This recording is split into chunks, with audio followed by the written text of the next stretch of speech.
Welcome guys, this equation is a lot trickier than it looks. If we test for small values of x and we say for example 3 to the power of 3, that gives us 27, which is less than 100, right?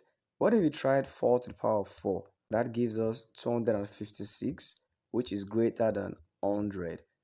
So therefore we can deduce that x is greater than 3, but x is less than 4. So x is in between this range. And now to get the exact value of x, let us take the ln of both sides.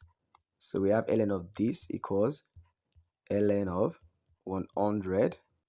So we know that x comes behind, and then we have x ln x, and that gives us ln or ln 100. So according to the law of indices, we can express x as e to the power of ln x.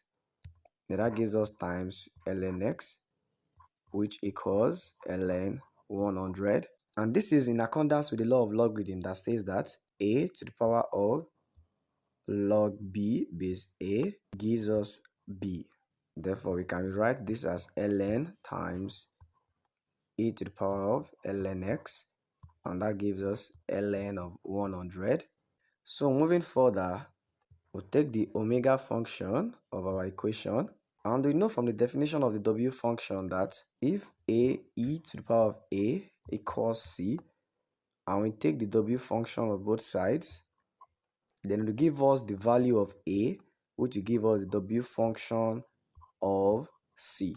So therefore, here we're going to have our ln of x to be equals the w function of ln of 100.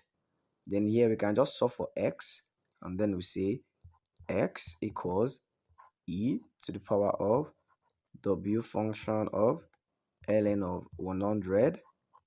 And then from here we can just easily deduce our final answer. But then if you want a more approximate value, when you input this inside your scientific calculator, you'll find x to be approximately equals 3.5973. Correct. And guys, please don't forget to subscribe for more. Have a good day.